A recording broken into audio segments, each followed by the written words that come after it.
વડગામ પધારી રહેલા ગુજરાતના સંસ્કારી મંત્રીનું વડગામની ધરતી પર સ્વાગત છે।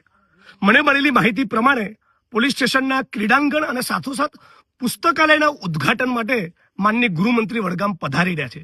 ત્યારે સમગ્ર ગુજરાતની જનતા અને વડગામના યુવાનો અને ખાસ કરીને વિદ્યાર્થીઓના મનમાં એક સવાલ થઈ રહ્યો છે કે 8 ચોપડી ભણેલો માણસ એ પુસ્તકાલયનું ઉદ્ઘાટન કરશે।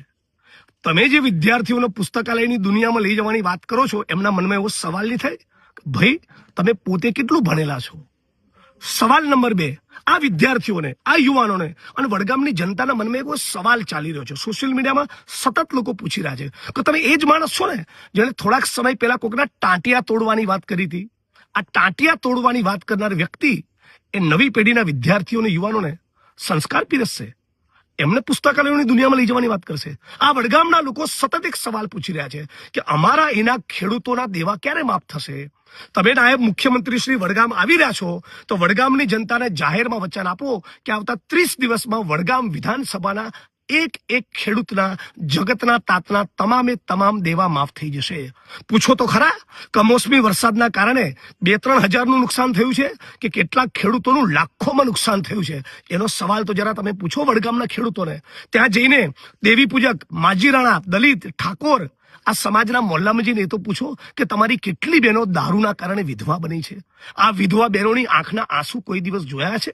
તમે આવો છો ને તો એ વચન આપતા જાઓ કે વડગામ વિધાનસભામાં ફરી કદી એક દારૂનું ટીપું નહીં વેચાય। જિજ્ઞેશભાઈ હોય ધારાસભ્ય કે ના હોય, આવી તમે બાંહેધરી આપો ને।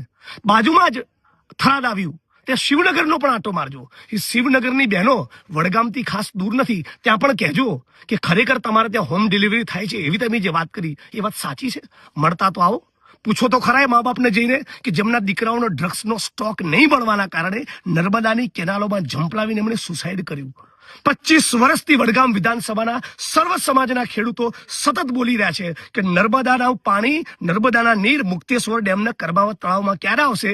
એ તો અમે લડીને તમારી સરકારને ઝુકાવીને વિધાનસભામાં સતત બોલીને રજૂઆત કરીને તમારી સરકારને ફરજ પાડી છે, ખેડૂતોના આંદોલને ફરજ પાડી છે। બાકી 25 વર્ષ સુધી તમે વડગામની જનતાને તડપાવી છે નર્મદાના નીર માટે।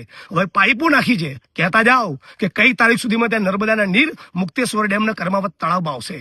વિધાનસભાના મંચ ઉપર સત્તાવાર જાહેરાત કરી હતી કે જલોત્રા ખાતે GIDC ની સ્થાપના કરીશું। આજે આ વાતને લગભગ 2 વર્ષ થયા, એક ઈંટ તમે મૂકી નથી। મોટી વાતો કરો છો। આખું નવી પેઢીની એક નવું યુવાધન એ ડ્રગ્સના રવાડે ચડ્યું છે। છાપાઓ લખી રહ્યા છે કે આપણા ગુજરાતમાં છેલ્લા કેટલાક વર્ષોની અંદર 17 લાખ પુરુષ અને 1.25 લાખ મહિલાઓ, એમ કુલ 20 લાખ લોકો ડ્રગ્સના